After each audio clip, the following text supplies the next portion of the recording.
fois de plus, ici sur CSS Télévision, canal studio satellitaire, vous m'avez dit, CES, c'est le bon côté de l'histoire. On est là avec vous pour décrypter les grandes lignes avec les castings voulus par vous, parce que vous étiez très nombreux à m'exiger d'inviter le porte-parole principal de la voix, disons principale, la voix autorisée du PPRD. Lui, il s'appelle M. Aristote Garimé, un scientifique. Il aime bien le débat républicain. Il est ici avec nous. M. Aristote Garimé, soyez le bienvenu. Merci, cher Delphin, pour cette invitation. Je me sens encore une fois honoré. C'est une belle tribune que vous nous offrez pour échanger. Par la même occasion, je salue tous celles et ceux qui nous suivent depuis leur maison. J'estime que nous allons faire un débat républicain, un débat de vérité, un débat de faits et de chiffres. Okay. Parce qu'il faut rappeler que le mandat de M. Félix Tshisekedi tire à sa fin. Il ne lui reste que 5 ans. Normalement, on pourrait déjà l'appeler président sortant parce qu'il est presque à la fin. Mais il faut maintenant faire un débat de faits et de chiffres. Qu'est-ce qu'il a fait pendant tout ce temps? Parce que je ne souhaiterais pas faire un débat fleuve, un débat où on ne sait pas quantifier. Il faut nous dire, il est arrivé à la fin de son mandat, qu'est-ce qu'il a fait? En termes de routes construites, qu'est-ce qu'il a réellement fait? En termes de réduction de la pauvreté, réduction du chômage, sous d'autres cieux, c'est comme ça qu'on fait un débat. Sur de politique publique. Mais M. Félix arrive à sa fin. Sur le plan sécuritaire, est-ce que M. Félix a innové?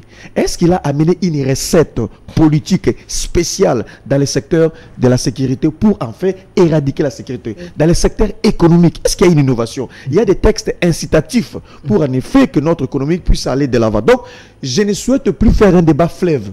Je vais faire un débat de faits et de chiffres. Pas un débat de chantres. Non. Débat de faits et de qu'on puisse me dire ce qui a été réellement fait parce que le mandat tire à sa fin. Merci, M. Aristote Garimé. Je pense que le casting d'aujourd'hui, vous serez une fois de plus satisfait parce que nous avons des gens calés dans la matière. De l'autre côté, vous étiez également très nombreux à vouloir à ce que nous puissions une fois de plus inviter le professeur Prosper Tchamala, personnalité politique au sein de l'Union Sacrée. Il est ici avec nous. Monsieur Prosper Tchamala, soyez le bienvenu. Merci de l'invitation. Merci aussi de nous mettre devant cette tribune, comme l'a dit M. Aristote, qui nous a déjà tracé le canevas de l'émission, comme présentateur magistral et officiel. Co-présentateur. Je salue également mon co-débatteur à côté de moi. Edouard Kabouaï. Edouard Kabouaï. Ok, monsieur Edouard, je vous salue. Merci, je salue le public qui va nous écouter, auprès duquel nous communiquons pour eux, pour pouvoir éclairer leur lanterne, pour pouvoir leur dire comment le pays avance, comment il marche, qu'est-ce qui est fait, qu'est-ce qui n'est pas fait, qu'est-ce qu'ils doivent pouvoir demander aux politiques, tout en leur demandant également d'avoir toujours un rétroviseur, c'est-à-dire l'histoire et l'étude des événements du passé. Il y a le passé, il y a le présent, il y a le futur que nous envisageons. Et tout ça, ce sont des éléments importants. Lorsque nous allons pouvoir débattre ici, nous regarderons dans le rétroviseur, nous regarderons dans le miroir et puis nous dirons effectivement ce qu'a été ce Congo et ce qu'il est devenu et ce qu'il va devenir dans les perspectives en termes de politique publique, en termes de la guerre héritée et en termes de réalisations, bien entendu. Merci. Je sens que j'ai des co-présentateurs sur ces plateaux. Ça tombe bien. Non. Vous avez un co-présentateur. Merci. Alors, de l'autre côté, nous avons la présence de l'UDPS ici au pouvoir avec M. Edouard Kabouaï, lui qui est de l'UDPS de l'Angola. Il est ici à Kinshasa. Il est bénéficiaire des ordonnances du chef de l'État. Il est également administrateur quelque part, mais je ne vais pas tout dire. Mais il est ici avec nous, M. Edouard, soyez le bienvenu. Merci bien, mon très cher journaliste Delphin. En tout cas, je me sens très à l'aise. Comme ce qu'a dit déjà mon co-débatteur en face. Aristote Ngarimé. Pour faire un débat de fond. Un débat comparatif. Un débat sur la gouvernance, sur le bilan, sur les faits. Et je crois que c'est les téléspectateurs qui vont nous départager sur ce plateau. Et je pense que nous sommes déjà là pour porter ces indices afin que notre peuple soit mis au parfum sur les avancées notables depuis la session de l'UDPS à la magistrature suprême et puis sur le développement qui tend ces grands pays. Bon, je crois, pour ne pas être encore un co-débatteur, plutôt un co-présentateur, je vous laisse vous débattre de diriger votre police de débat. Merci. Merci, monsieur Edouard Kabouaï. Je précise aussi que vous êtes pasteur d'une grande église, mais ici, on verrait ça comme un acteur politique. Alors, on va parler de 3 questions importantes de la nation. On va parler de la table ronde. Vous êtes sans ignorer qu'il y a eu une table ronde organisée pour la réqualification de l'état des sièges, le maintien de l'état des sièges ou la levée de l'état des sièges. Quelles sont les retombées de l'état des sièges? Tout ça, on va placer un mot par rapport à cela. La situation économique, vous êtes sans ignorer aujourd'hui.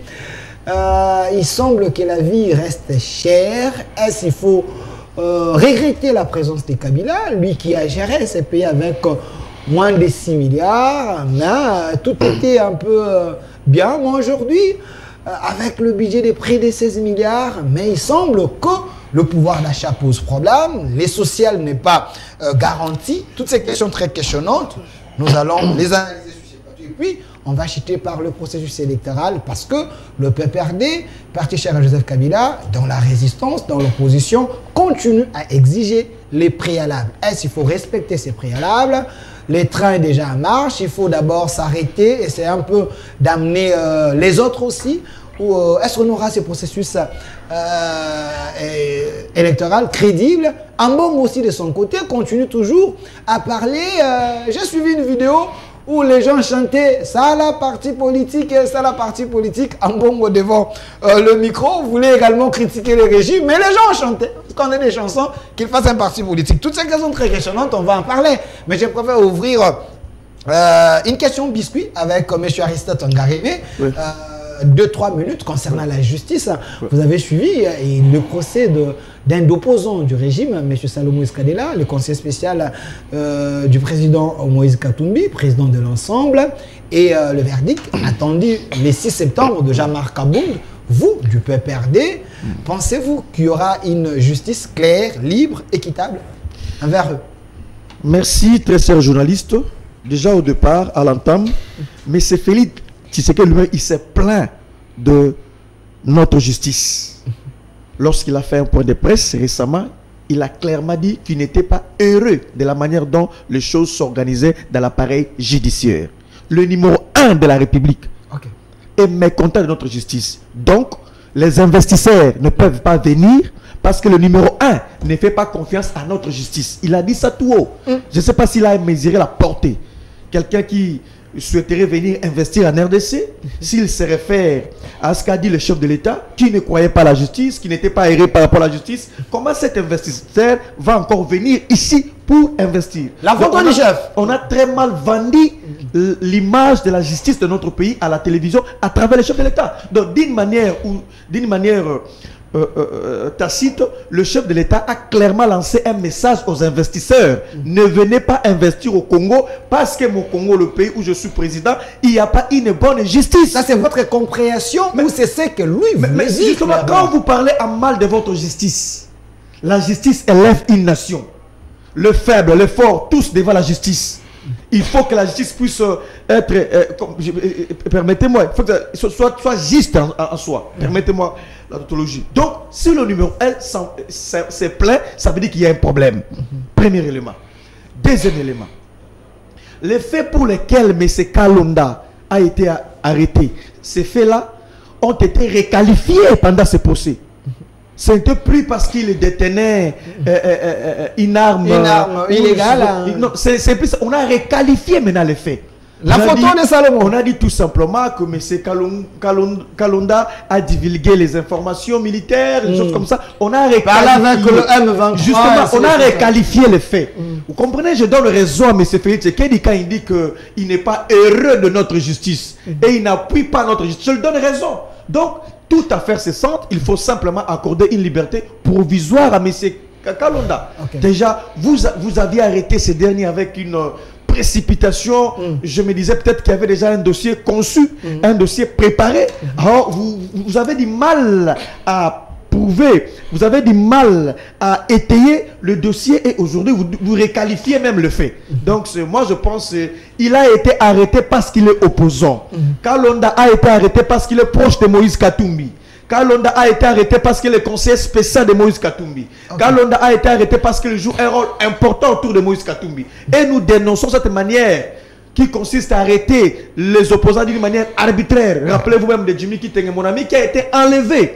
Donc, rappelez-vous au grand de Mike Mukebai, qui a été enlevé, Mike Mukebai. Je peux citer tant d'opposants comme ça. Donc, c'est un régime d'enlèvement. Non, c'est un régime dictatorial. C'est un régime qui ne supporte pas la contradiction. Qu'est-ce que fait Kalonda là-bas? Qu'est-ce que Kalonda fait? Qu'est-ce qu'on reproche à Kalonda? Donc, c'est ce qui revient à dire la justice telle que peint par M. Félix Tshisekedi, cette justice n'aura pas un bon service à la nation. Ce n'est pas moi, c'est M. Félix Tshisekedi. Merci, M. Aristote Ngari, mais je précise que vous êtes du PPR de la bouche autorisée de ce grand parti de Joseph Kabila Kabange, l'âme qui observe la situation politique. Alors, je donne la parole à un cadre de l'UDPS, M. Edouard Kabouaï, l'UDPS de l'Angola, mais vous êtes ici pour servir votre pays. L'état de droit, c'est avec le régime Tshisekedi. Est-ce c'est de l'utopie ou c'est une réalité? En écoutant M. Aristote Ngari, vous, l'UDPS, vous êtes des vrais dictateurs, vous êtes en train de faire souffrir les opposants. Pourquoi? Je crois que mon co-débatteur en face, à des fois peut-être ce sont les notions de la démocratie qui fait mal dans son entendement ou est vraiment qu'il maîtrise mieux cela. Un État démocratique n'est pas synonyme d'un État jungle.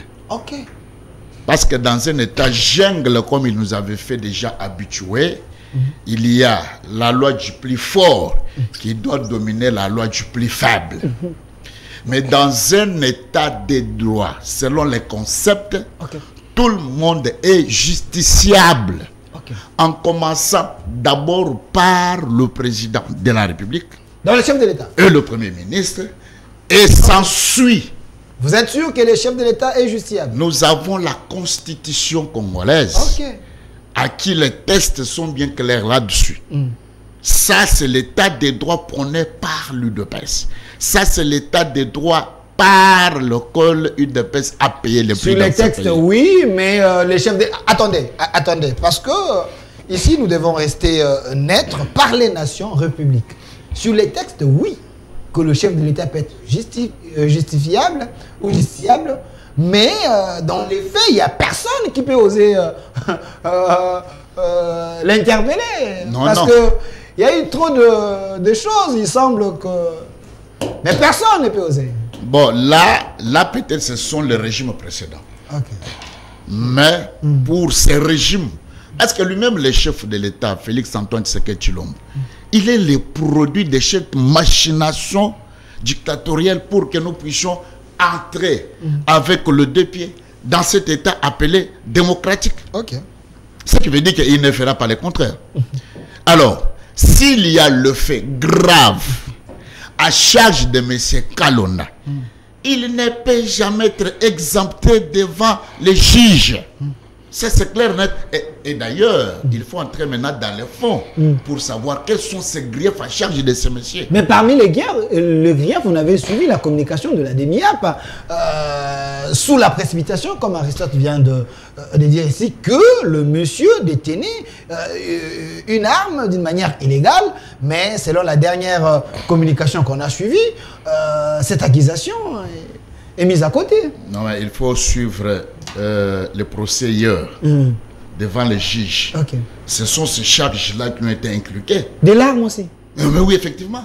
La conspiration, les contacts avec les régimes qui nous agressent étrangers et tout ce qu'ils avaient boutiqué pour mettre ce pays en feu et en sang. Alors, vous voulez dire qu'il y a une telle personne? Mais trop cher, je vous dis, ce monsieur doit être jugé. Salomon. Sévère. Mais je vous dis. Il n'y a pas un acharnement contre lui parce qu'il est opposant. Il pèse quoi? Il pèse pour s'acharner? Non, il pèse quoi? le monsieur que vous dites, il pèse quoi? Il a quoi? C'est tout simplement être conseiller de Katoum. Et c'est ça ce qu'il pèse. Bon, Katoum, c'est un grand homme. Hein. Peut-être en train de chercher Katoum, mais vous voulez d'abord affaiblir son conseil spécial. Grand homme par rapport aux supporters de Mazembe, non pas grand homme par rapport au peuple congolais. Il a quoi, le monsieur là que vous voulez caricaturer au sein de la population congolaise? Il a quoi? Il le représente quoi? Il a quel poids politique? À qui peut-être quiconque peut se freiner? Non. Mon cher ami doit comprendre ceci. Aristote. Quand le président de la République parle ou tire la sonnette d'alarme, il interpelle la conscience collective. Ok. Ça, il doit comprendre dans ce sens-là. Et d'ailleurs, cette fois-ci, nous avons eu la grâce d'avoir un président de la République qui est dans le sens de redevabilité vis-à-vis de son peuple. Oui, j'ai vu récemment. Alors, il a répondu aux questions de la Constitution avec Mme Tina Salama. Nous, on le savait. En tout cas, qu'est-ce que l'homme imagine, qu'est-ce qu'il pense, tout peut aller vraiment dans tous les sens là. Mais quand le président de la République appelle ou parle devant la nation, il interpelle cette conscience de mieux faire encore davantage afin que nous soyons un bon pays respectueux des tests et un pays qui est au regard du respect de ses lois. Afin que nous soyons merci monsieur Edouard Kabouaï, cadre de l'UDPS de l'Angola. Alors de l'autre côté, ce n'est pas pour rien que j'avais invité monsieur Prosper Chamala, personnalité politique au sein de l'Union sacrée, mais il aime bien défendre la nation, pas les individus. Monsieur Prosper Chamala, vous avez suivi Aristote Ngarimé par rapport à la première question. Tshisekedi alors, c'est un dictateur. En écoutant monsieur Aristote Ngarimé, c'est celui qui donne les injonctions, c'est celui-même qui salue sa justice. Hein? Il est en train d'essuyer la justice pour que les investisseurs ne puissent pas venir. Le premier d'entre nous critique sa justice. Est-ce que c'est bon pour vous, un chef de l'État peut faire ça? Merci. Et d'abord, je commence par revenir à vous. Dans votre manière de poser la question, de poser la problématique tout à l'heure, vous avez cité la personne de Joseph Kabila. C'est un ancien président, quelqu'un qui nous a remis le pouvoir. Il y a eu la passation pacifique. Cela oriente le débat dans le sens de parler des individus au lieu de parler de l'État. De l'avancement du pays, c'est pas bon. Okay. Je crois que vous faites bien plaisir à mon ami Aristote, parce que si vous ne citez pas Joseph Kabila, il n'aura pas du jus pour pouvoir développer toute sa pensée. Bien. Citer les pères de la démocratie, ce n'est pas mauvais. Le contexte dans lequel c'est une provocation. C'est une provocation. Kabila, je connais votre tactique. C'est une provocation que d'appeler Joseph Kabila père de la démocratie. C'est faux. Parce qu'il a commencé où et quand il a appliqué, à quel moment il a été démocrate, lui. L'homme ici n'est pas démocrate. Je ne sais pas. Je crois que la démocratie se définit par un type de comportement. Une présentation, un type de comportement. Je crois que s'il en était un démocrate, c'est que par la force des choses, dans les 18 ans, avec le combat de M. Edouard, le combat de toutes les bonnes consciences qui ont estimé qu'on faisait machine arrière, après avoir quand même désarticulé Mobutu, déboussolé Mobutu, après avoir combattu sérieusement Mobutu jusqu'à ce qu'il quitte Kinshasa pour aller vivre chez lui à Badolité, et qu'on faisait machine arrière avec la pensée unique que nous a porté Mouzé, et puis finalement Joseph Kabila qui lui-même s'est illustré comme un président qui ne parlait pas, dont on ne pouvait pas connaître la pensée profonde. Si ce n'est que des slogans de ce qu'on lui mettait sur papier pour pouvoir écrire. On lui mettait sur papier pour dire. Et puis il agissait par procuration. Par procuration, bien entendu. Joseph Kabila. Oui. Il disait ce qu'on lui demandait de dire, et puis qui était populiste, mais finalement dans le fait, ce n'était pas ça. Et donc, si le président Tshisekedi a critiqué la justice, c'est de bon droit. De dire ce qui ne marche pas dans son pays et ce qui doit marcher dans son pays. Il est venu sur le credo d'instaurer un état de droit démocratique, et l'état de droit commence par la bonne administration de la justice. Et cette administration de la justice doit commencer par la moralité, la manière dont le juge, qui sait dire le droit, qui sait établir les vérités, doit pouvoir se comporter. Et en effet, le disant, ce n'est pas détruire sa justice, c'est un souhait. En tant que magistrat suprême, il sent qu'il y ait une adéquation entre sa pensée profonde sur la question de la justice et le comportement de ceux qui sont censés dire le droit, et notamment nos juges, nos magistrats et consorts. Et le contexte, c'est le contexte de l'instauration de l'état de droit qui veut qu'il y ait plus de justice et moins de corruption. Le contexte, c'était aussi le contexte de la lutte contre l'impunité et la lutte contre la corruption. En effet, des gens ont été cités dans de comportements de corruption, dans des actes de corruption. Ils ont été interpellés soit par la clameur publique, parce que le peuple pour qui nous parlons ici, pour qui nous nous prêtons être des défenseurs, nous observe dans le fait et geste. Le peuple connaît qui, entrant ou ayant une parcelle de responsabilité, tout de suite s'est méconduit, a volé, s'est enrichi. Le peuple s'est crié. On a crié sur un groupe de gens qui avaient détourné l'argent. On a parlé de 100 jours. Et d'ailleurs, quand le président Tshisekedi vient au pouvoir, il dit « Faisons table rase du passé, commençons une nouvelle vie ». Malheureusement, les nostalgiques du beurre qu'ils avaient dans la bouche et qui étaient habitués à une gestion calamiteuse sur le dos de notre peuple, n'ont pas compris le message. L'état de droit, la lutte contre la corruption, on arrête des gens. Demain, ce sont les libertés provisoires. Et j'ai senti que le président l'a dit un jour, je crois que dernièrement, quand il a fait un point de presse avec Tina Salama, le président a dit qu'il n'est jamais intervenu dans aucun dossier judiciaire. Et là encore... Même les dossiers de caméras, il n'a jamais donné les injonctions? Non.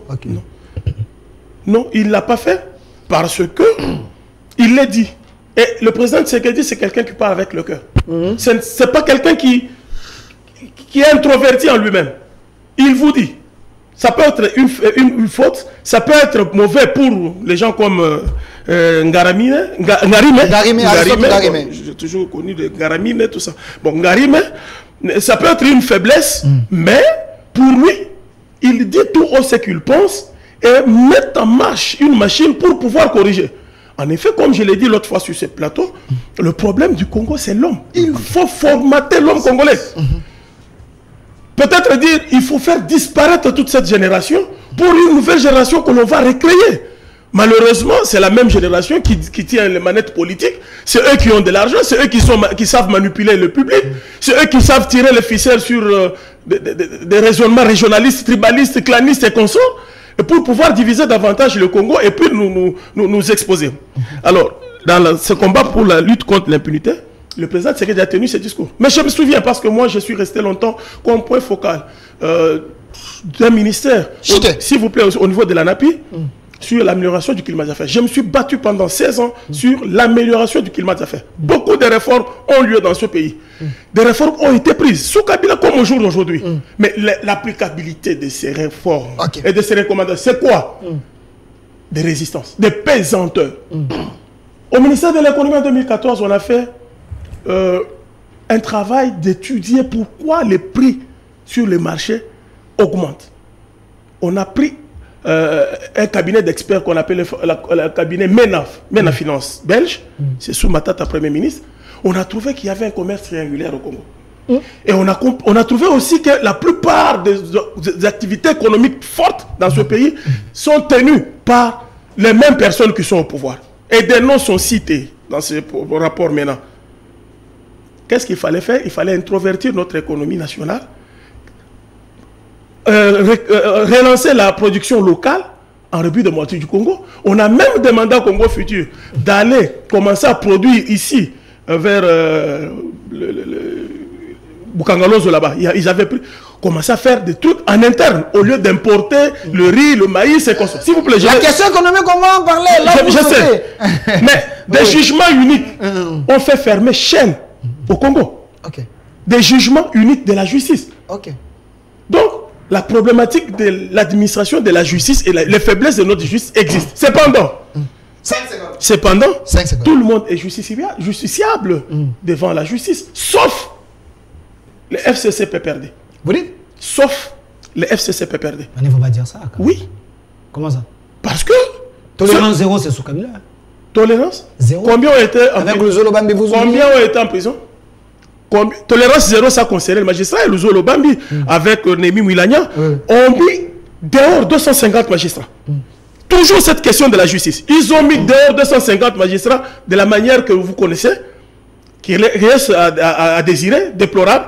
Mais aujourd'hui, vous avez des gens qui ont géré, qui n'assument pas leur gestion. Quand on les appelle devant la justice, on vous dit que c'est la Cour constitutionnelle, finalement c'est pas la Cour, c'est la Cour de cassation, finalement aucune instance judiciaire ne peut entendre M. Kabila, aucune instance judiciaire ne peut entendre M. Matata Pogno, on ne va pas dire ça, aucune instance judiciaire ne peut entendre aucun autre premier ministre. Alors que Salomon, qu'on appelle conseiller spécial d'un individu, qui était gouverneur pendant 8 ou 9 ans, qui n'a pas su transformer le Katanga en Afrique du Sud comme il le disait, Salomon, l'individu, il n'est pas justiciable. Mais non. S'il vous plaît, s'il vous plaît. Vous avez parlé de l'arme. S'il vous plaît, vous avez parlé de l'arme. Mais l'arme en question, 5 secondes. Un monsieur a fait porter une responsabilité à quelqu'un d'autre sur l'arme.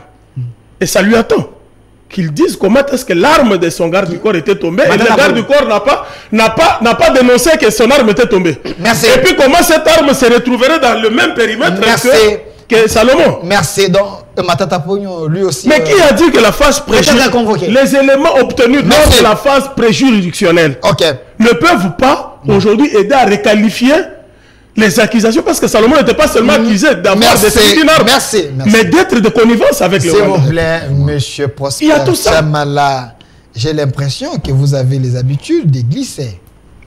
Alors, le glissement, c'est pas moi. J'ai eu quand même une personnalité politique à la tête de l'État qui était une autorité morale d'un de mes co-débatteurs ici, qui m'a appris à glisser.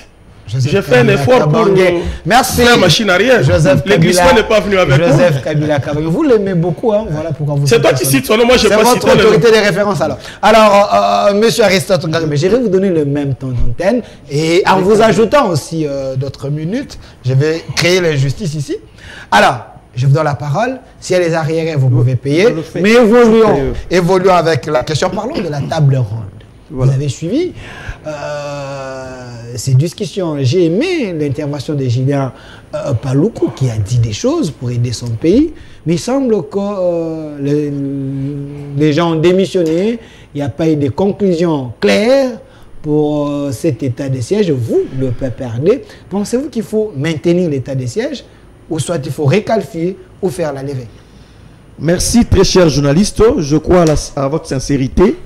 En ce qui concerne la répartition du temps d'antenne, parce que de l'autre côté, j'ai l'impression que vous leur donnez plus de temps, mais je crois à votre sincérité. Vous êtes un messier juste, vous allez faire en sorte que je puisse avoir autant de temps de parole que mes co-débatteurs. Ça, je crois, je ne m'inquiète pas. Pas de problème. Je vais d'abord rappeler à mes co-débatteurs, quand on vient au pouvoir, on ne vient pas pour se plaindre. Comme tu te plains maintenant sur le temps d'antenne. Moi, je n'ai pas le pouvoir. Ici, là. Je n'ai pas le pouvoir. C'est lui qui a le pouvoir, c'est ce monsieur, le journaliste. Lui, il a le pouvoir de me retirer la parole, il a le pouvoir de me donner la parole. Moi, je ne suis qu'un invité. Mais quand on gère, on ne se plaint pas. Quel est ce mauvais comportement, cette habitude qui consiste à se plaindre à tout moment? Quand vous gérez, vous avez les moyens de l'État. Vous avez l'ANER, vous avez la police. Vous avez tout ce qu'il faut pour appliquer la loi. On ne se plaint plus. Ou soit vous n'êtes pas à votre place. Vous n'êtes pas à votre place alors. On est Kengola même dit, Kengola rappelé. Celui qui a le pouvoir ne se plaint pas. Il exécute, il ordonne, il initie des réformes. Vous voulez vous parler de la justice ici, messieurs? Il ne suffit pas de critiquer votre justice. Il faut également proposer. Mais ce Félix Tshisekedi a très mal vendu l'image de la justice de notre pays. Il s'est comporté comme un opposant, comme quelqu'un de la société civile, alors qu'il en a le pouvoir d'arranger, d'orienter cette justice. Savez-vous que c'est le président de la République qui révoque le magistrat? Savez-vous que c'est le président de la République, c'est lui qui nomme les magistrats? Il a le pouvoir constitutionnel de nommer le magistrat et de le révoquer. Alors, s'il est au courant que tel ou tel magistrat s'est méconduit et qu'il a les rapports parce qu'il dit qu'il n'est pas content de cette justice, pourquoi il n'a jamais pris une ordonnance pour révoquer un magistrat? Il n'a jamais. Il n'a jamais. Vous avez vérifié ici, je vous dis, s'il y en a qu'on puisse me le dire. Eux de deux. Vous dites que les kabilistes ont détourné tout ça, on a fait. Citez-moi un seul kabiliste politique que vous avez ciblé, qu'il a détourné et qu'il a été jugé et condamné. Un seul kabiliste. Parce que tous sont maintenant à l'union sacrée. Ok. Les kabbalistes, ils sont avec vous. Est-ce qu'il y a un seul qui a été jugé déjà par vous et condamné et vous détenez le jugement pour dire que tel messie avait détenu 32 millions, tel avait détenu tel montant, il a été jugé et voilà le jugement. Est-ce que vous en avez vous? Donc vous ne venez pas vous plaindre, vous avez la justice, vous ne faites rien. Donc vous n'êtes pas à votre place. Mais ce Félix Tshisekedi doit initier des réformes, doit agir sans état d'âme. Qui a détourné, on initie une justice et qu'il soit condamné. Montrez-moi un seul jugement d'un kabyliste condamné par sous le régime de M. Félix Tshisekedi sous prétexte qu'il a ils sont avec eux. Ils sont avec eux. Les débauchés. Mais justement, donc ne venez pas ici se plaindre. C'est pourquoi la complaisance de l'appareil judiciaire, l'immixtion dans le traitement des dossiers dans l'appareil judiciaire, c'est vous. Hein? Pourriez-vous me parler de la suite du dossier de Bisselele, monsieur Bisselele, la suite de son dossier? Où en sommes-nous? Bisselele. Il est dehors, non? Il est dehors. Il est dehors. Bisselele est dehors. Sous quel régime? Mais c'est ce régime ici, Bisselele. Vous connaissez Bisselele? C'est sous votre régime, Bisselele. Les conseillers privés du chef de l'État. Privé. Mais il était conseiller privé du chef de l'État. Ah, ok. Conseiller privé du chef de l'État. C'est avec les images qu'on a vues récemment. Où est le régime Bisselele? de la liberté provisoire. Justement, c'est votre régime. C'est là où vous êtes, M. Tchamala. Okay. C'est là où vous êtes, c'est votre régime. Où est Bisselele? Je ne sais pas où il est. Vous allez me répondre quand vous allez prendre la parole. Okay. Où est François Béa? François Béa, parce qu'il a été accusé d'un coup d'État, formaté un coup d'État, atteint à la sécurité de l'État. Où est François Béa? Vous pouvez me le dire, il est où François Béa? Mais il est dehors. C'est sous ce régime. Complaisance, monsieur. Je ne parle même pas de Caméré. C'est le miracle du siècle. On vous condamne 20 ans de prison, il y a des charges contre vous, et puis du coup, on enlève tout ce qui était comme condamnation, vous êtes libre, vous servez. C'est très grave. Donc c'est un procès spectacle. Spectacle. Okay. Mais c'est fait que a même dit à Goma que Kamere c'est un citoyen honnête, un homme sérieux, il pense qu'il va encore servir la République. Alors qu'il a déjà été condamné. Mais c'est fait que c'est un homme honnête, je pense qu'il va encore servir la République. Donc, vous venez vous plaindre sur des choses que vous avez la capacité de changer. Donc vous n'êtes pas à votre place, c'est très grave, je suis désolé. Okay. Je ne parle même pas de Didier Chimanga, je ne parle même pas de tous les complices dans l'arrestation de Bisselele, de François Béa. Tous sont dehors, de liberté provisoire. Alors vous n'avez aucune vision de la justice. Vous n'avez aucune réforme dans le secteur de la justice. Alors ne venez pas vous plaindre ici. Vous n'avez rien fait mieux que Kabila dans ce secteur. Au moins Kabila avait révoqué plus de 200 magistrats en son temps. Mais il y a une dame compétente, Madame Rose Mutombo, elle est ministre de la Justice. Vous sentez rien? Celle-là, je ne sais pas. Madame Rose Mutombo, ministre de la Justice. Elle n'est pas à sa place. Vous dites? Madame Rose Mutombo n'est pas à sa place. Cette dame, elle n'est pas à sa place. Elle n'est pas à sa place. Elle fait de la figuration. Cette dame, elle a fait de la figuration. Qu'est-ce qu'elle fait? Qu'est-ce qu'elle a dit? Connaissez-vous une réforme ou soit une particularité que cette dame a amenée dans le ministère de la Justice? Madame Rose Mutombo. Elle est sur le terrain. Elle fait la figuration. Nous avions connu des grands ministres de la Justice dans ce pays, de Luzolobambo et tant d'autres. Nous avions connu des Tambo Mwamba. Nous avions connu. Rose Mutombo, elle fait de la figuration. Elle ne fait pas pourquoi est-ce qu'elle est là, cette dame-là? Pourquoi elle ne change pas? Mais elle travaille, non? Donc, elle travaille comment alors que l'appareil judiciaire, le chef de l'État est contre son secteur, mais elle est à l'aise. Le numéro 1 est contre le secteur de la justice, mais elle est à l'aise. Elle n'initie pas, elle n'encadre pas. Donc, laissez cette dame-là, elle fait de la figuration. Je reviens par rapport à la table ronde. Table ronde, parlons-en. Monsieur Dorkaba, il faut noter, hein, vous, c'est l'UDPS. Très cher monsieur, il faut ici dire que l'état de siège était un échec cuisant. Mais M. Félix Tshisekedi a échoué à travers sa politique d'instaurer l'état de siège à Ituri et au Nord Kivu. Un échec cuisant. D'après les informations concordantes, il y a eu plus de 6500 personnes tuées pendant l'état de siège.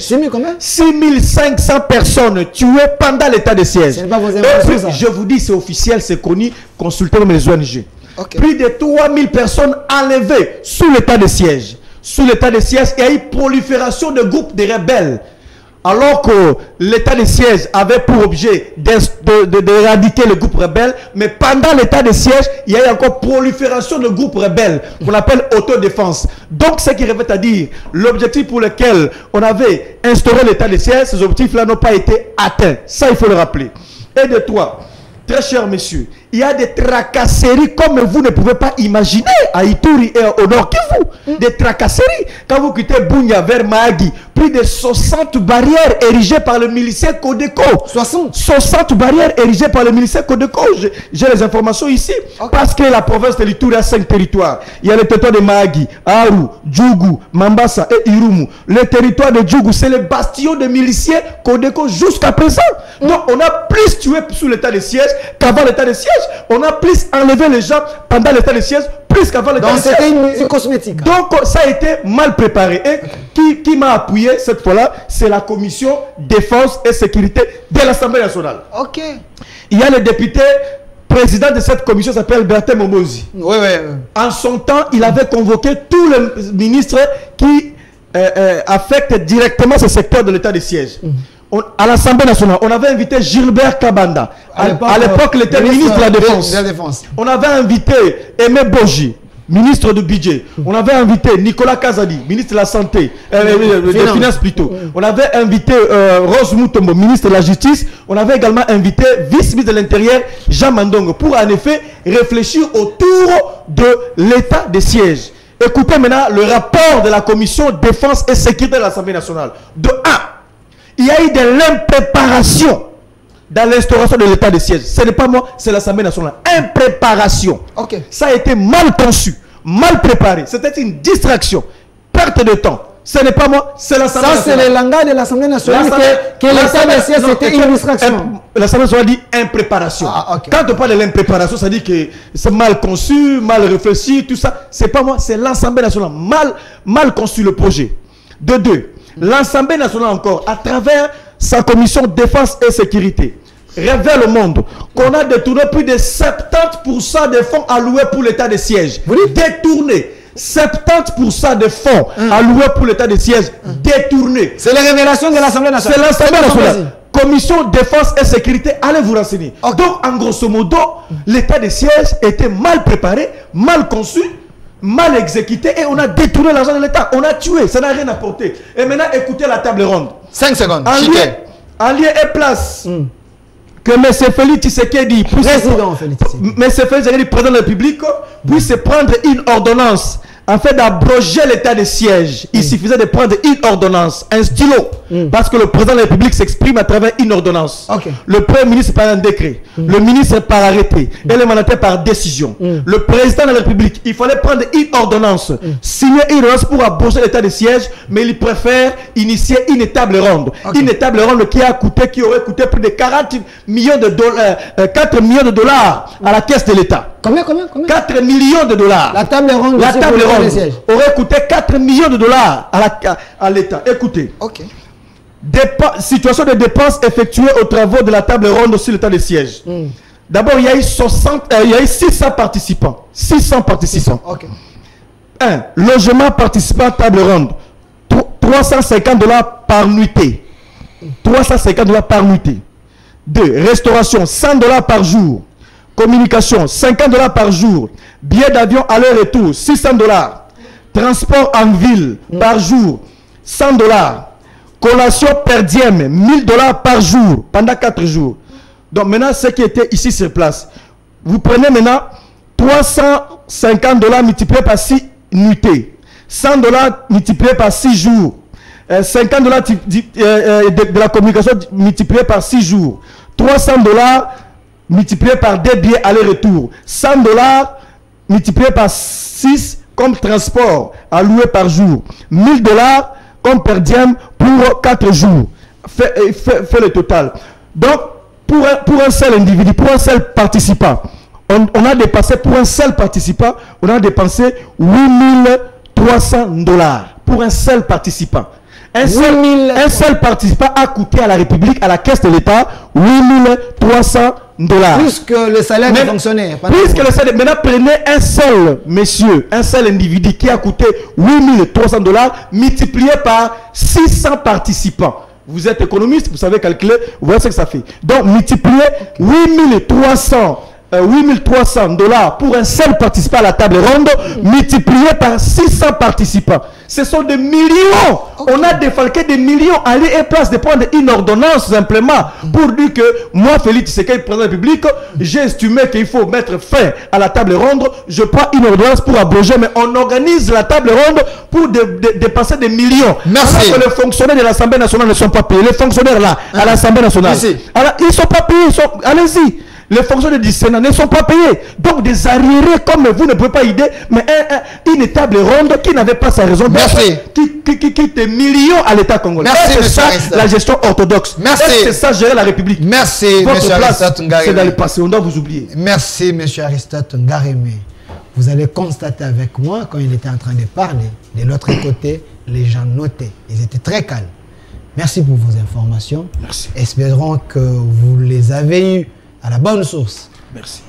Alors, monsieur Edouard Kabouer, je suis dérangé, estomaqué même, si pendant 6 jours, le régime a dépensé plus de $8 000 pour cette réunion. Pour un seul individu. Réunion, cette table ronde. Les fonctionnaires regardent, vous les régimes. Est-ce l'état de c'était une erreur? Non, d'abord, je vous fais remarquer effectivement que la Kabylie nous a été accoutumés d'aller fomenter des chiffres à Kingakati, ce qui n'est pas une réalité sur le terrain. Ok.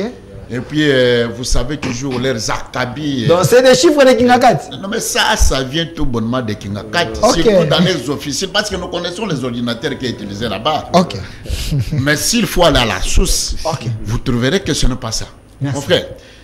Et de toute façon, généralement, quand les gens se mettent pour raisonner la République, réfléchir la République, il doit y avoir toujours, en tout cas, quelques dotations. Il n'y avait pas moyen d'éviter ça par l'ordonnance, c'est ce qu'il a dit. Parce que les pays ont besoin d'argent. Prendre une ordonnance, éviter les dépenses. Éviter quoi? J'en viens avant de rebondir. Ok. Vous savez, les Congolais qui nous regardent, les téléspectateurs de cette grande chaîne, prenez votre micro-baladeur, interroge les communs des mortels. Pendant le régime de triste mémoire de 22 ans, même pas un huissier a été interpellé au grief. Oui. Même pas un huissier de l'État a été interpellé au grief. C'est fort ça. Pendant 22 ans. Ce n'est pas moi qui le dis. Vous pouvez interroger. Est-ce que nous avons connu avec vous un jour un procès à la chambre foraine ou une interpellation quelque part de ce régime qui a été réputé de corrompus, de détourneurs, de mafieux, de tout ce qui s'est passé dans ce pays, la conclusion, la gabegie financière, tout cela, c'est le bilan de ce régime de triste mémoire de 22 ans. À qui on a déjà interpellé. C'est ça d'abord, la première des choses, et la question à se poser. Et de deux, Luzolo Bambi, à son temps, ministre de la Justice, je crois, à qui Kabila avait voulu, peut-être qu'il puisse nous donner la lumière, sur les détournements à ciel ouvert.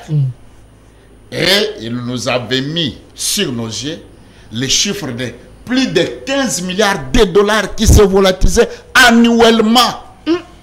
15 milliards qui sortaient du trésor public, mon argent, ton argent, annuellement, pendant que leur budget dans des prévisions souffrait à 3 milliards, à 4 milliards. Mais le Zolobam est vivant, non? Il est là. Et d'ailleurs, il en a aussi encore rappelé quand il a voulu quand même éradiquer effectivement l'arrêt de M. Dieudonné Kalouba. Vous, n'est-ce pas l'UGF à qui le président de la République a mis son œil pour traquer tous les détourneurs? Nous avait révélé les cartes bancaires que tous ces dignitaires de ce régime, carte cartes Visa. Partout ils le passaient. Combien par mois qu'ils étaient en train de soustraire dans le trésor public. Et avoir un régime comme tel, c'est cracher sur la mémoire des intellectuels congolais, des économistes congolais. Détruire. Ça va un peu crescendo, mon frère. Revenons. Pendant 22 ans, la République démocratique du Congo vivait sous régime d'importation. Ils avaient privatisé le secteur d'investissement de la production à leur fin propre, en lieu et place de diversifier l'économie de la République démocratique du Congo afin que nous puissions stabiliser cette économie. Vous connaissez les histoires des Galles et tous, etc. Et Bukangalonzo. Non, plus de 200 millions de dollars, c'est le régime ici. Qui ont détourné notre... Voilà pourquoi nous interpellons, nous insistons, nous tirons la sonnette d'alarme. Le juge de la Cour constitutionnelle doit appréhender ce monsieur. Monsieur doit nous dire où est parti nos plus de 200 millions de dollars. Mais je vous dis, avec un bateau magique que vous n'avez jamais entendu sur la terre, depuis que le monde est monde. Donc, miracle, même Jésus ne l'a pas fait. Mais je crois que Jésus devra faire au-delà. Quelqu'un qui doit planter le maïs, mais récolter une université. Je vous dis que nous aurons besoin que si le juge va tabler sur le cas de ce monsieur, il doit d'abord nous récupérer notre université parce que c'est nos maïs qui sont allés là-bas. Plus de 200 millions de dollars américains, mon cher frère. Mais oui, effectivement. Non, il a des partenaires. Avec l'amateurisme économique sans précédent, et avec tout ce qui était comme des combines et des combinages dans le traitement des dossiers qui touchaient la République. Et je vois, moi, sans vergogne, quand mon compatriote vient ici... Vous avez suffisamment payé les arriérés. L'état des sièges. J'en viens. Ouais, parlons-en. Vous savez, il dit des choses qu'il n'a pas vues et qu'il n'a pas vécues. Ça fait 2 semaines, moi, je viens de l'Est. Je viens de l'Est, je marchais dans tous les territoires et localités là il est en train de citer. 2 semaines. 2 semaines. Mon très cher donc vous êtes un homme de terrain. Je vous dis vraiment, mon très cher journaliste Delphin, je demanderai même ici, en tout cas que les gens vous donnent un peu les moyens d'arriver sur le terrain. À l'Est, je vous donne le message de nos compatriotes de l'Est. Si vous arrivez là-bas, ils vous identifient qui est qui au Congo et qui a fait quoi. Ils savent comment Kabila, là où Kabila est entré. Ils savent là où tout le monde sont venus. Mais si vous citez un autre nom à l'Est du pays, sans pour autant citer le nom de Félix Antoine Tshisekedi, on va te lapider et te tuer. Non, il ne faut pas dire ça. Il est le plus aimé là-bas. Mais le plus aimé, alors le plus aimé. Pourquoi? Parce que ces gens-là, ils nous ont dit quoi? Je sais pas, avant l'état de siège, de quel pays, de quelle province? Tout était, monsieur, quand tu parlais, moi j'étais calme, très discipliné. Je suis dans une époque. Il se pose la question sur lequel est vous parlez parce que lui là, justement, parce que je suis de là. J'ai fait Goma, j'ai fait Togo, j'ai fait Nirangongo, j'ai fait Bunagana, et j'ai fait Mambasa, j'ai fait Ituri, Bounia, Butembo, un peu partout là. Un peu partout. Un peu partout. Et d'ailleurs, je ne sais pas si lui, il prend ces informations. Il est de ce point-là. Je suis du quoi? Mais vous avez suivi. Vous avez suivi. Je suis du quoi? C'est son temps de parole, s'il vous plaît. Les populations de l'Est, chers journalistes, ils vous disent que avant l'état de siège, personne ne circulait librement. Nous avons circulé jusqu'à 21h. Ok? Il y a des patrouilles.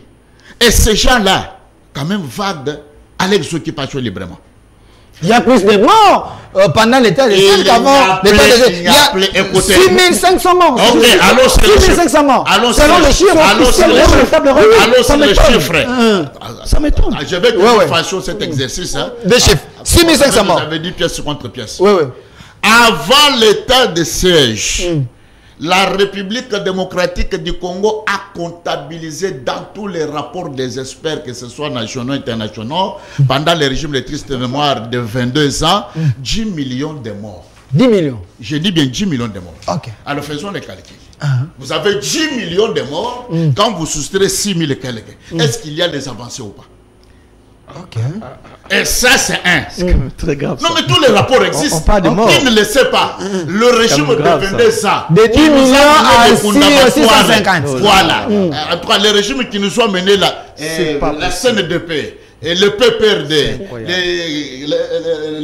la RCD et qu'on sort tous ces belligérants-là.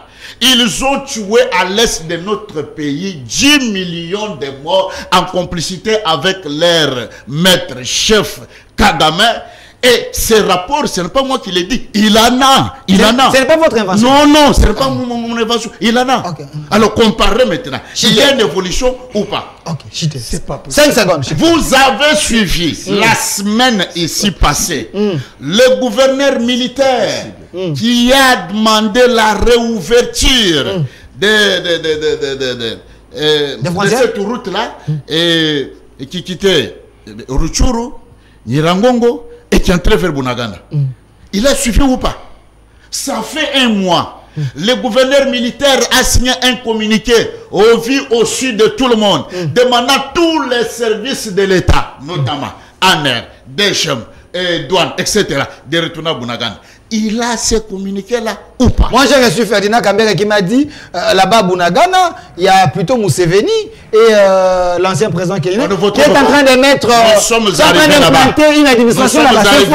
C'est faux et archi faux. Pourquoi? Parce que les opérations militaires de grandes envergures étaient collégiales, mais sous contrôle de FARDC, une armée qui est montée en puissance à cause de l'impulsion des commandants suprêmes des armées. Merci. S'il vous plaît. Ces mesures exceptionnelles étaient l'engagement et la détermination du commandant suprême d'endiguer les menaces graves et de sécuriser les populations dans un seul but d'avoir une paix durable. Okay. Alors si aujourd'hui, 2 ans après, et que le gouvernement en est venu pour tabler afin que nous puissions faire des toilettages techniques, voir ce qui a avancé, ce qui n'a pas avancé, que nous raisonnons, parce que même les constituants, ces mesures est exceptionnelles, ça ne pouvait pas s'éterniser. Alors quelque chose qui ne pouvait pas s'éterniser, qu'est-ce qu'il faut faire? Merci. Il faut faire les analyses objectives pour avoir quel régime que nous pouvons mettre pour sécuriser nos populations. Merci monsieur Edouard Kabouaï. Il est de l'UDPS de l'Angola, bénéficiaire d'une ordonnance du chef de l'État. Il est administrateur. Alors, il est de l'UDPS aussi.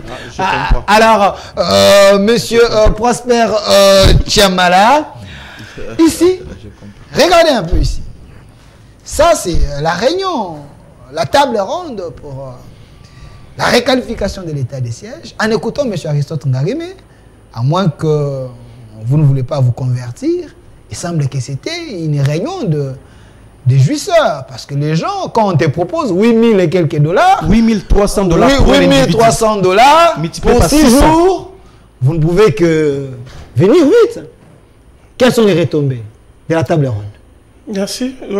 Je désirerais à pouvoir payer parce que moi, j'ai fait la communication de l'éducation. Ok. Je ne fais pas la communication politique de politique ailleurs. La communication de sensationnelle, la communication de frustré. Mais moi, je fais la communication de l'éducation parce que je dis au début ici que je venais pour communiquer avec le peuple, éclairer sa lanterne. Vous avez le temps. Vidier, François Beya, Bisselele, aujourd'hui, sous régime de liberté provisoire. Mais je vous ajoute Eteni Longondo, Lobo et consort. Non, l'Eteni a été même acquitté. C'est ce que j'ai dit, je vous ajoute sur la liste de ceux qui ont été arrêtés. Non, je cite le 3. J'ai un palier de noms selon les cas. Vidier a été arrêté pourquoi? François Beya, on a parlé d'un coup d'État ou de certains comportements subversifs. Et puis Fortuna Bisselele aussi, et dans son caractère d'être un agent double. C'est-à-dire un agent double. parfois qui communique avec, il est avec le chef de l'État, certainement il est venu du RCD. C'est un imposteur. Non, il est venu du RCD certainement, bon, il a été pris comme tout l'ensemble de membres du FCC, là sont des gens du RCD. Vous allez voir tout de suite quand vous citez Salomon, vous citez Katumbi, tout de suite les gens du PPRD sont là. J'ai vu à la mort de Chérubin, le jour qu'on a amené son corps à... mon aîné Chérubin, lorsqu'on a amené son corps au cinquantenaire, il y avait 99,9% des gens du FCC et que les gens du pouvoir auquel il a appartenu. Parce que pour la première fois qu'il était ministre, c'était sur le régime Tshisekedi. Et j'ai vu des gens pleurer, des gens du PPRD FCC pleurer. Okay. C'est la même famille qui s'était divisée dans une stratégie politique. Et chaque fois que vous avez touché à quelqu'un, vous avez vu tout de suite que le RCD n'existe pas. C'est devenu un grand ensemble qu'on appelle FCC. Donc c'est un macro-parti politique. Et le PPRD est dedans. Donc tous ces gens-là, c'est la même racine qui vient venue avec la FDL, puis avec le 2 août. Le 2 août qui est aujourd'hui consacré à l'Holocauste congolais.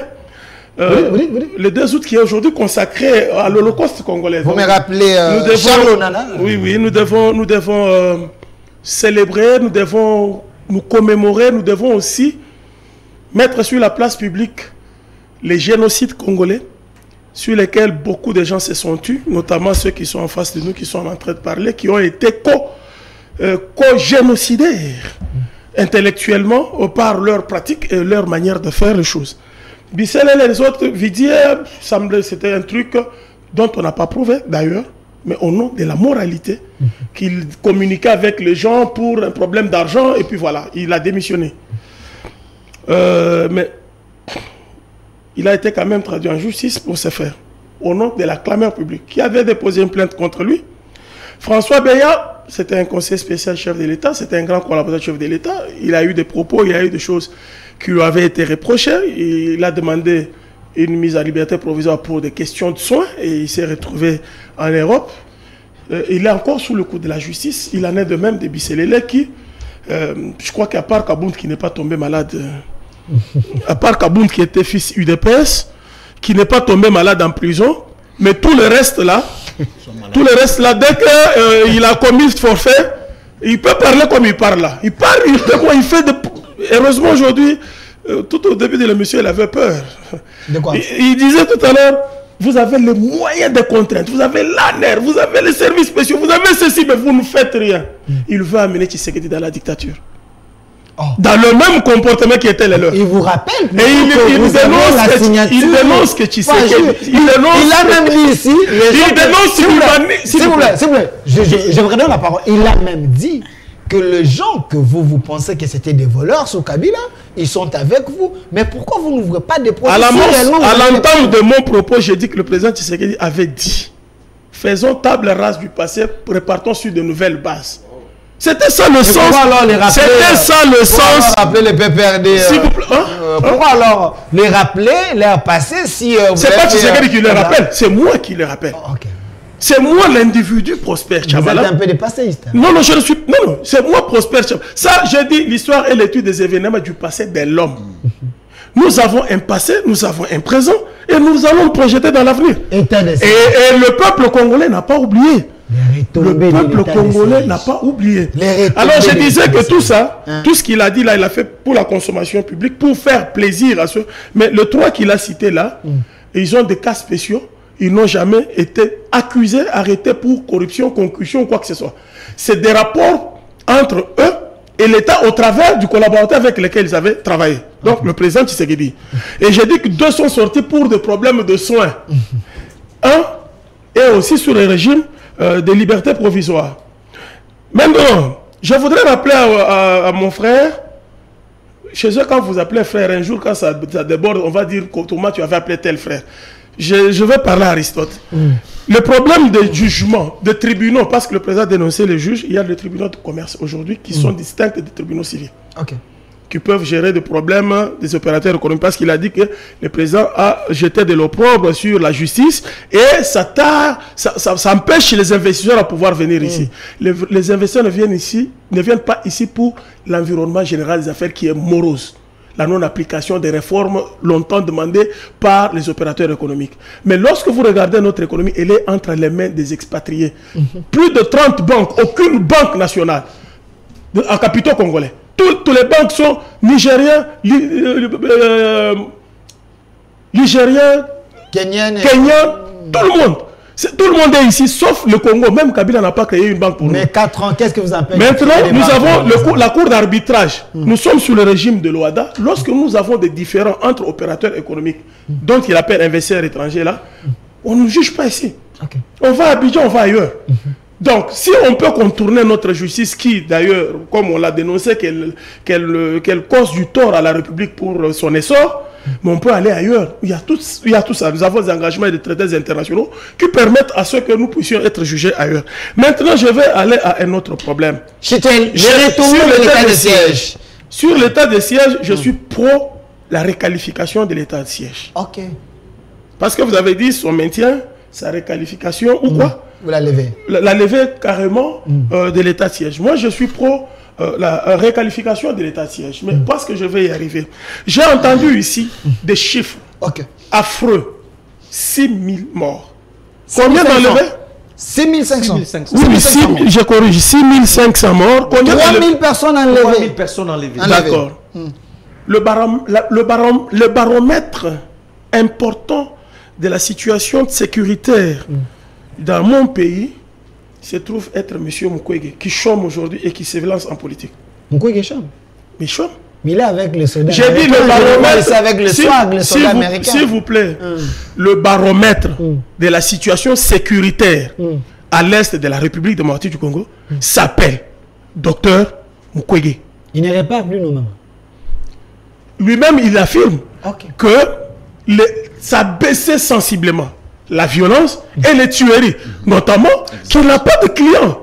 Son fonds de commerce sur l'échiquier international auprès de ceux qui lui ont donné le prix Nobel, tous ces blancs qu'il rencontre aujourd'hui, s'il vient en politique, justement parce que ces créneaux-là porteurs qui étaient son hôpital de Panzi et le massacre ou les tueries à l'est, les viols, ça a sensiblement diminué. L'état de siège avait deux vocations. La sécurisation du peuple, la lutte contre la violence, toutes ces sortes de violences, mais surtout couper les réseaux mafieux qui avaient ici, la contrebande. Aujourd'hui, il y a 56 groupes armés qui sont en Nairobi pour signer les dépôts des armes afin de réintégrer les DDR qui est devenu DDR, CSS. Et aujourd'hui, vous avez toute la contrebande de sortie des minerais consorts a sensiblement diminué. Mais qu'est-ce qu'on veut présenter au public ici? On veut présenter au public les nombres de morts. Comme si le nombre de morts pendant l'état de siège dépasse le nombre de morts avant l'état de siège. Oui. Non. Faux. Ça, lui, il a donné les chiffres, vous avez les chiffres. Vous savez, je l'ai entendu une fois sur un plateau de télévision dire qu'il est doctorant en sciences politiques. Je crois que vos relations sont en sciences politiques. Je le suis. Voilà. Et donc, il sait qu'en sciences. Parce que tu vois, moi, je pars avec beaucoup de réserves par rapport à la présentation qu'il a faite de moi. Moi, je suis enseignant. Je suis chercheur, je suis scientifique. Et en sciences, on donne des éléments de preuve, on donne la source de l'information. On ne vient pas ici à parler n'importe comment. Et donc, moi, écoutez, moi, je vous dis par exemple... C'est sensationnel, c'est très sensationnel. Je vous dis, le baromètre de la sécurité, de l'insécurité, de la baisse. Tshisekedi n'était pas venu pour... En fait, totalement, il a hérité de tout ça. Et il se bat comme un diable dans un bénitier pour pouvoir trouver une solution. La complicité des pays de la région. J'ai vu, parce qu'il dit qu'il est de l'Est. Non, il est de la province orientale. J'ai vu certains députés, 8 ou 9 députés de la province orientale aller faire allégeance à Kaguta Museveni. À qui? À Kaguta Museveni. C'était un patriarche. Hein? Lui, il a été à la frontière avec le Soudan et l'Équateur. Ce n'est même pas l'Est de ce côté-ci. Bon, c'est bon. Mais de toutes les façons, j'ai vu 8 ou 9 députés aller présenter des civilités à Kaguta. Et Kaguta Museveni reconnaît qu'il soutient aussi la M23. C'est vrai ça? Oui. Il a fait un point, il parlait dernièrement. Et il dit, mais pourquoi le président Tshisekedi ne négocierait-il pas avec eux? Qu'est-ce qu'ils demandent? De retourner dans leur terre, dans leur champ. Ils disent leur terre et leur champ. Qui a empêché au M23 de retourner sur leur terre? Dans leur champ. Ok. Et donc, vous comprenez que cette coalition Rwando-Ougando, FCC péperdien, qui a tiré ses origines en 96 pour venir occuper le Congo et désarticuler le Congo, avec tous les infiltrés qui sont dans leur mouvement là, veulent exactement que l'état de siège cesse d'exister. Parce que ceux qui demandent, lorsque vous parlez aux populations, je parlais avec quelqu'un qui... Je suis en contact avec des gens, ils ont pris beaucoup de temps. 5 secondes, Chité. J'ai parlé avec beaucoup de gens qui sont à l'Est, qui travaillent à la MONUSCO, qui travaillent dans cette histoire de DD. Vous savez ce qu'ils me disent? La population n'est pas d'accord avec la levée de l'état de siège. Parce que le porte-voix de ceux qui vous disent qu'on lève l'état de siège, ce sont ceux-là qui sont des connivences. Je n'ai pas cité les 9 députés, le nombre de 9 députés qui étaient allés faire allégeance à Gouta Museveni, ou ceux qui font allégeance à Mwanga Chouchou. Ok. Parce que Mwanga Chouchou était un bref fêteur de beaucoup de députés. Ok. Ou ceux qui font aussi allégeance à Kagame comme les Rwandais et les autres. Les Rwandais, Mwanga Chouchou. Bien sûr, le Rwandais, Mwanga Chouchou, tu le dis bien. Ok.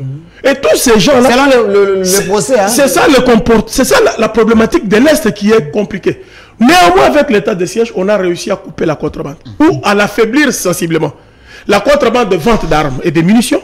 La contrebande de sortie de non-minéraux. Pour preuve, les recettes douanières, qui est encore un autre indicateur, au niveau de toutes les deux frontières, ont beaucoup augmenté. Merci. Contrairement à ce que c'était avant. Et j'ai dit que la criminalité a beaucoup baissé. Mais non, nous sommes en guerre. Mais une guerre asymétrique. Parce que le Congo va contre des gens non identifiés. Les morts là, c'est quoi? Quelqu'un vient avec une bombe, il pose. Un engin explosif, il pose. Sur une route où, parce que là-bas c'est beaucoup plus la forêt, où les gens vont dans les champs, vont dans le commerce, et puis ça explose. C'est difficile à pouvoir identifier. Il faut prendre encore un peu de temps, parce que si on lève l'état de siège de la manière brute, comme on est en train de le demander, nous serons pris dans un piège. Maintenant, requalifions l'état de siège. Si on pense qu'il y a des libertés de populations civiles qui sont restreintes, il y a lieu d'étudier comment continuer sur le plan sécuritaire avec cet état de siège requalifié et donner aux gens un ouf de soulagement sur ce qui serait, les libertés auxquelles on a enfreint. Merci. Mais ceci pour répondre aux exigences des politiques qui vont aller en campagne. D'ailleurs, pour la campagne électorale, il faudrait que certaines mesures exceptionnelles qui avaient été prises soient allégées. Merci. Afin de permettre la circulation des personnes et des biens. Merci. Et permettre aussi aux candidats à différents échelons à pouvoir procéder. Merci. Alors Merci, moi, je suis pour la réqualification de l'état de siège, mais je ne suis pas favorable à des chiffres colossaux qu'on vous a donné 4 millions. Merci. Comme si à Mani 1, à Mani 2, à Mani 3, ça a été fait avec l'amour de Kabila. Merci, monsieur Comme Prosper. si, Calmez-vous. avec tout ça, Calmez-vous. parce qu'on vous a cité des S'il chiffres. vous plaît, calmez-vous. Le Calmez-vous. professeur Moukoko, Merci. le professeur Merci. Moukoko en disent long dans ce qu'ils ont organisé comme forum sur le coulage des recettes publiques. 15 milliards. Merci, monsieur Prosper Tchamala. Nous allons changer la thématique, mais Aristote Marie, si vous avez les arriérés, vous pouvez les faire. Mais je voulais que vous puissiez contredire ces chiffres parce que lui a cité ses sources. Il n'a pas donné les sources. Il donne les sources. Moi, avant l'état de siège, il y avait combien de morts? Exact. Après, pendant l'état de siège, lui a dit 6500. Avant, il y avait combien de morts? Vous m'avez dit 10 000 millions. 10 millions, voilà. Il y a Merci, des rapports. 10 millions. Alors, monsieur Aristote Ngarimé, monsieur Mais Rigan, c'est du sabotage. on peut parler de la CENI. Ils sont Pardon. derrière ça. Parlons, s'il vous plaît, parlons de la CENI, mais vous payez d'abord les arrières. Merci très cher journaliste. Monsieur Aristote, pourquoi jusqu'aujourd'hui le PPRD n'est pas convaincu pour aller aux élections? Il semble que vous, le PPRD, vous avez peur parce que vous n'avez plus les gens pour vous voter. Merci très cher journaliste pour cette question. Comme je l'avais dit tantôt, que je voulais un débat des faits et des chiffres parce que je m'étais préparé. Ok. Quand je fais allusion de la commission défense et sécurité de l'Assemblée nationale, personne n'a réussi à me contredire. C'est officiel. Ok. Une commission mise en place à l'Assemblée nationale Vous avez même cité les noms. pour encadrer en effet cet état de siège. On n'a pas réussi à me contredire. je me pose la question si réellement vous avez suivi de très près cette table ronde. Parce que les choses que je révèle ici sont des choses qui ont été dites, révélées pendant la table ronde. Les chiffres de 4 millions, s'il vous plaît. Les perdièmes, le transport, la communication, ça a été dit dans la table ronde. Ceux qui nous suivent diront que vous êtes ce sont pas les paroles. Est-ce qu'il peut terminer, vous notez seulement? Soyez tolérants. Ceux qui nous suivent diront que vous êtes déconnectés par rapport à la réalité politique. Ils diront ça.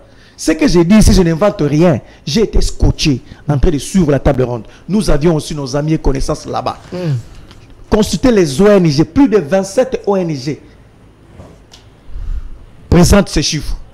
Pendant la table ronde, on a également présenté ces chiffres aussi. Monsieur le professeur, là où vous n'avez pas mené des recherches, il faut vous abstenir. Ce n'est pas le fait que vous n'avez pas fait des recherches dans ce domaine-là que les autres ne l'ont pas fait. Je n'ai pas attaqué tes chiffres. Mais justement, quand je vous parle des sources majeures, je parle de la table ronde. Avez-vous déjà lu les rapports finaux? Les rapports. Vous avez aussi des amis connaissances qui étaient là, non? Ou ça doit être politique, ou ça ne venait pas. Moi, je suis de l'opposition, je vous dis, je sais ce qui se passe là-bas. Ce que j'ai dit ici, parce que je me suis préparé. Donc, allez chercher le rapport, le mini-rapport de la table ronde. On vous dira. On a fait une étude comparative, professeur, de 2 ans avant l'état de siège et de 2 ans pendant l'état de siège. C'était ça le contenu même de la table ronde. Et c'est connu. Quand je parle de 6500 morts ici, plus de 3000 enlevés, ça ne vient pas de moi, c'est la table ronde. Okay. Mais vous étiez où pour suivre ça? On a fait une étude 2 ans avant et 2 ans après. C'est ça la synthèse, c'est ça la conclusion. Dois-je me poumoner pour vous faire comprendre ça? Continuez à donner la. En plus, si, j'ai dit ça ici, professeur. Je pense que vous êtes économiste, soit de sciences comme. Alors, un économiste est attaché aux chiffres. Vous devez aimer les chiffres. C'est ça, justement. Moi, politologue, c'est la théorie, c'est la gestion de la cité, c'est la démocratie, c'est des grands courants politiques. Mais vous, économiste, c'est des chiffres. Je vous ai dit, c'est pourquoi ça ne vous a pas poussé à aller à profondeur. Okay. Un seul. Parce que j'estimais que les chiffres ne valent pas les morts ou la valeur de l'humain. Les chiffres en question ne valent pas les morts qui sont tombés. Les chiffres ne valent pas la valeur de l'être humain. Mais il faut d'abord la crédibilité de mon pays. Il faut d'abord dénoncer. Non, mais prof, justement. Commence d'abord par dénoncer trop. 6500 morts pendant l'état de siège. Dans 2 ans, 4 millions de dollars dont tu parles. Si je prends 4 millions de dollars, est-ce qu'il peut terminer? Moi, j'ai les informations. Je vous ajoute encore le professeur. Vous devez aimer les chiffres. Quand je vous ai dit un seul individu, un seul participant coûte à la République 8300 $. Ça doit vous chagriner. Évidemment. Alors, maintenant, prenez 8300 $ multiplié par 600 participants. Ça fait combien? Nous sommes dans les 4 millions de dollars.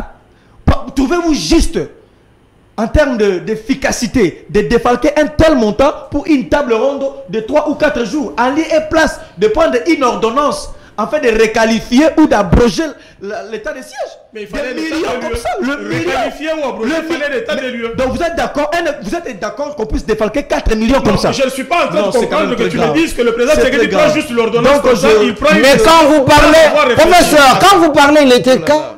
Non, mais il me pose des questions. Mais pourquoi vous le faites? Je ne me suis pas dit ça, je me pose la question, mais si merci, c'est bon. Je dis la vérité. Je suis venu faire un débat de faits et de chiffres. J'ai des sources, j'ai une commission, j'ai suivi la table ronde, je lis les rapports, j'ai construit les ONG. C'est la raison pour laquelle j'apparais beaucoup plus pertinent que vous, parce que vous n'en avez pas. Aristote, un petit bémol. Vous avez encore dit pour l'État. S'il vous plaît, Aristote, je vais t'aider. Vous les dérangez. S'il vous plaît. Il faut les laisser terminer. Oui, il va terminer. Encaisser les coûts.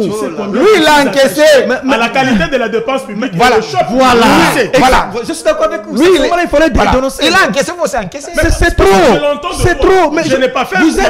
Vous êtes censé connaître ça comme politique. C'est moi de l'opposition. J'ai la main sur de tels dossiers sensibles de la République. Enforcez-vous de l'Union sacrée. Parce que tu veux enforcer le régime.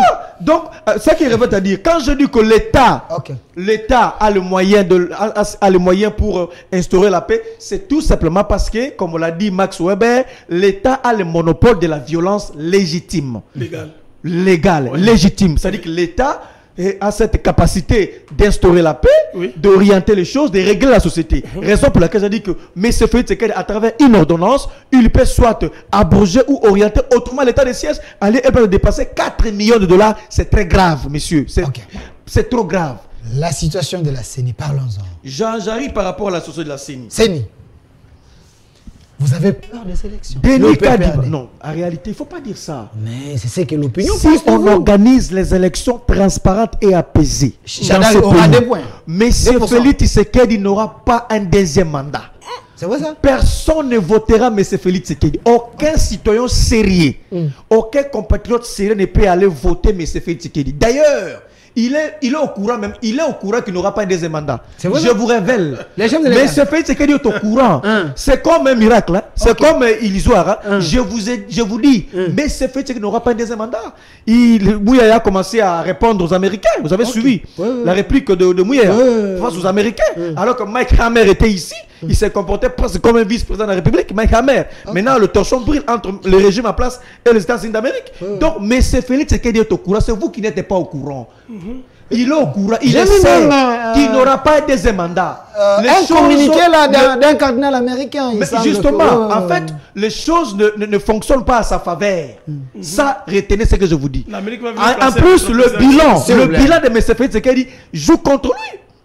D'abord de 1, sur le plan social, quel est ce Congolais qui peut se lever un bon matin, aller voter M. Félix Tshisekedi avec le taux de la pauvreté que nous connaissons aujourd'hui?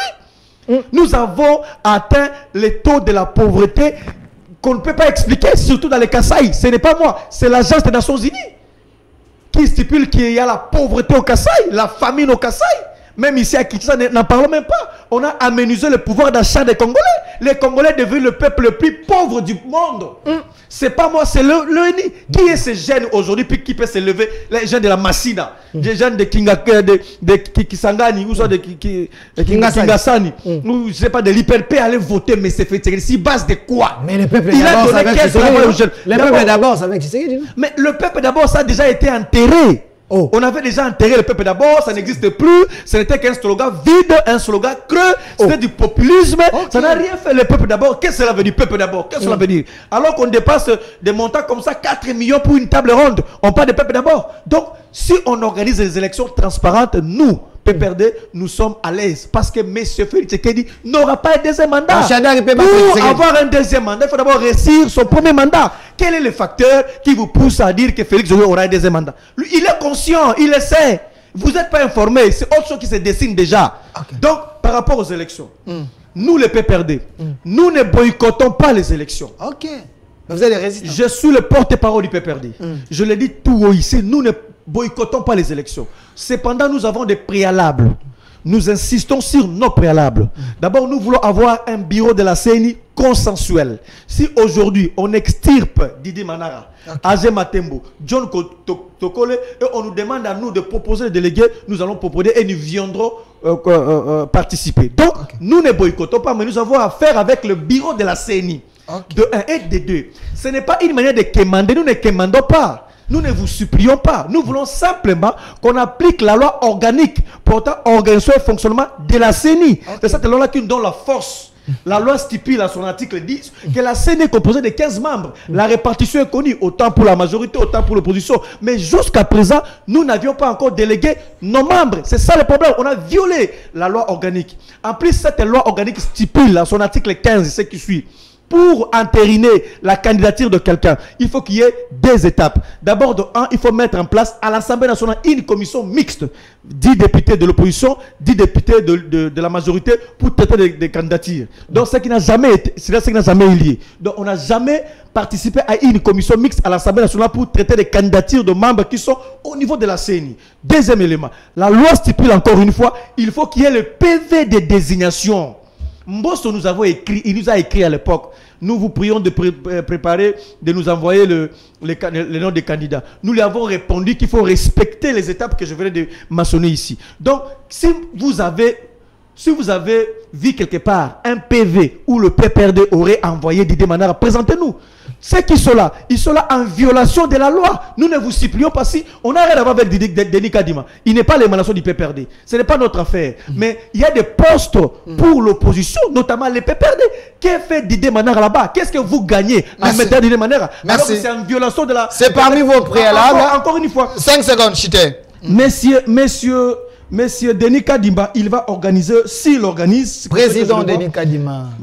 Monsieur Denis Kadima, envoyé spécial de M. Félix Tshisekedi comme président de la CENI, ce monsieur va organiser le mauvaise élection. Kadima, il est l'envoyé spécial. Monsieur Denis Kadima est l'envoyé spécial de M. Félix Tshisekedi comme président de la CENI. La CENI, c'est la Commission électorale nationale indépendante, monsieur Aristote. C'est la forme. Les étudiants vous suivent, les élèves sont dans ça, c'est la forme. Je vous dis, c'est la forme. Okay. Il est envoyé de M. Félix Tshisekedi pour être président de la CENI afin de proclamer plus de 250 députés à l'IDPS et déclarer M. Félix Tshisekedi élu. Raison pour laquelle ils ne veulent pas qu'il y ait consensus.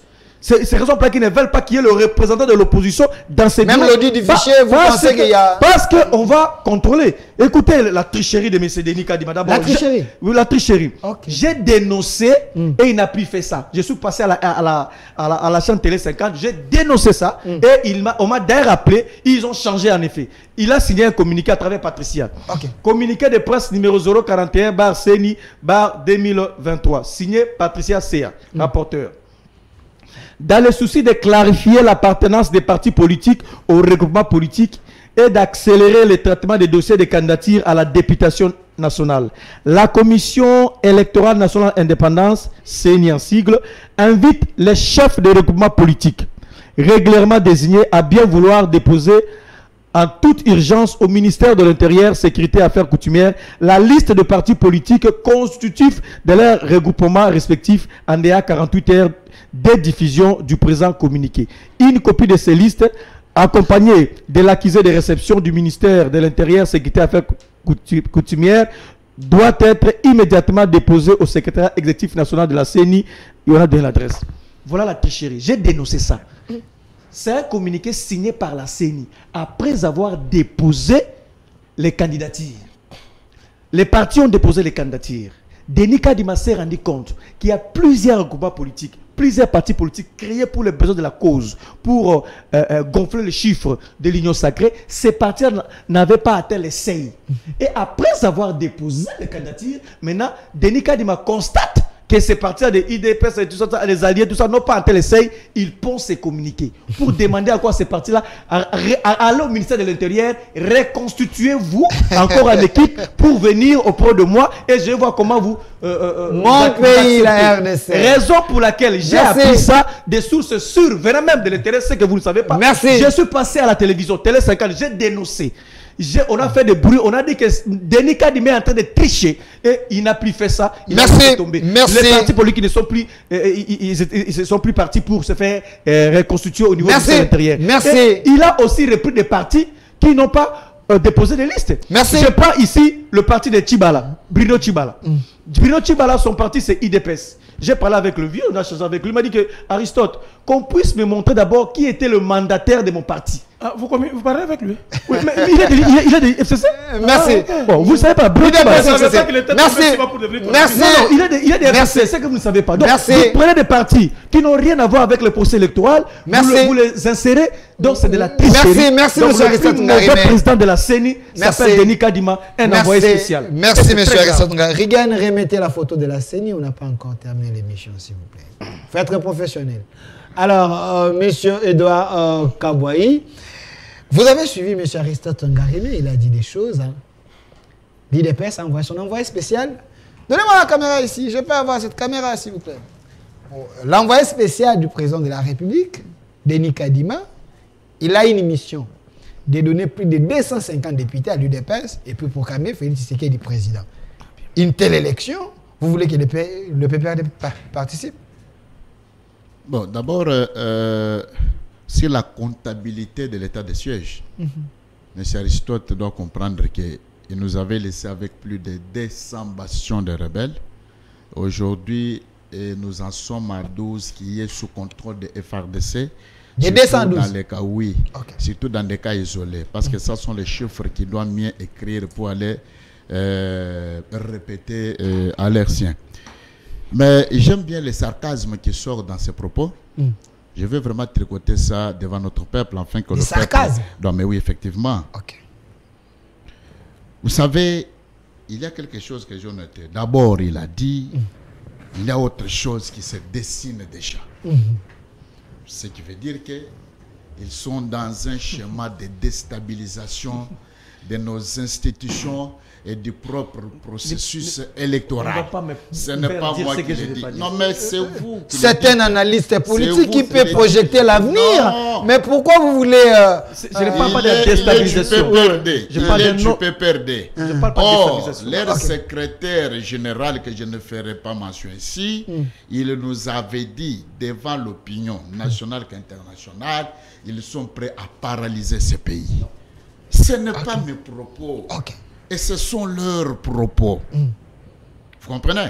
Mais ils sont en train de très mal choisir l'adversaire. Félix Antoine Tshisekedi Tshilombo vient d'un parti politique de masse. Un parti capable d'effrayer tout le monde qui doit vouloir peut-être s'approcher au devant de lui. Et un parti qui s'est bâti pour la démocratie, qui s'est bâti, qui a payé le prix jusqu'à faire partir, bouter dehors la Kabylie aux élections de décembre 2018. Alors, notre peuple doit constater effectivement. Qu'est-ce qui se passe? Ça, c'est une fuite en avant. Le PPRD, ils n'ont jamais été préparés pour les élections parce que, bon, nous connaissons très bien, c'était un groupe armé qui était venu et ils étaient restés toujours dans la tendance vraiment de faire des récupérations politiques, etc., pour qu'ils puissent un peu se maintenir au pouvoir. Mais ils savent mieux qui est l'IDPS et puis Félix Tshisekedi vient d'où. Tout ce qu'il est en train de pérorer ici, ce sont des faux fuyants. Et le PPRD, je vous avais dit la fois passée, ils doivent remercier le président de la République, Félix Tshisekedi. En faisant quoi? L'homme chrétien qui n'a pas besoin de se venger à quiconque. Il a dit que votre régime, vous faites souffrir la population, la vie est chère, personne ne peut voter Tshisekedi. Nous allons en venir. Un Congolais sérieux ne peut pas voter Tshisekedi. Nous allons en venir. Est-ce que, regardez d'abord ce que moi j'appelle que c'est déjà des fuites en avant. Parce que le PPRD n'a jamais organisé les élections. Vous dites? Le PPRD n'a jamais organisé les élections. C'est le fruit des élections. C'est le fruit des élections organisées par Félix Tshisekedi n'est pas le fruit d'une élection ici, qui est l'émanation de la Kabylie, mais il est le fruit d'une élection ici de la revendication populaire. Vous comprenez? C'est le peuple, le souverain primaire. Lui qui est le chef, le roi de ce pays, qui en avait décidé de mettre fin avec les sanguinaires, avec les gens qui nous ont fait souffrir, qui nous a appauvris, qui nous a clochanisés, et cette fois-là d'avoir un rendez-vous avec l'histoire. C'est-à-dire Félix Antoine Tshisekedi Tshilombo, président de la République. Ce n'est pas du PPRD. Si PPRD avait vocation d'organiser les élections libres, transparentes, crédibles et participatives, mais ils devront le faire depuis l'année 2016, qui était la fin de leur mandat. Ils n'en ont pas organisé. Il fallait que le combattant de l'IDP soit tué, calciné à notre siège. Il fallait que nous puissions citer Thérèse Kapangala, Rossi Chimang, etc.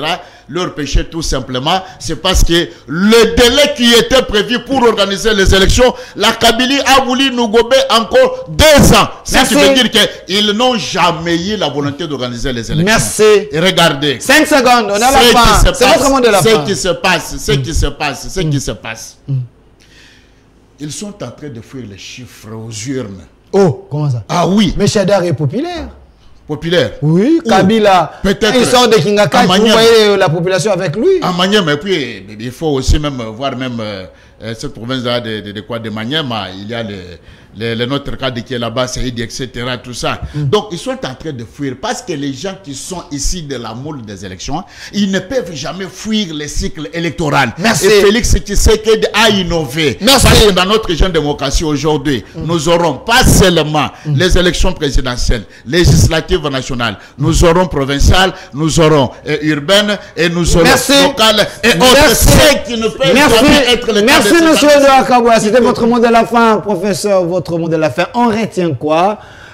L'Union sacrée peut organiser les élections apaisées? Merci.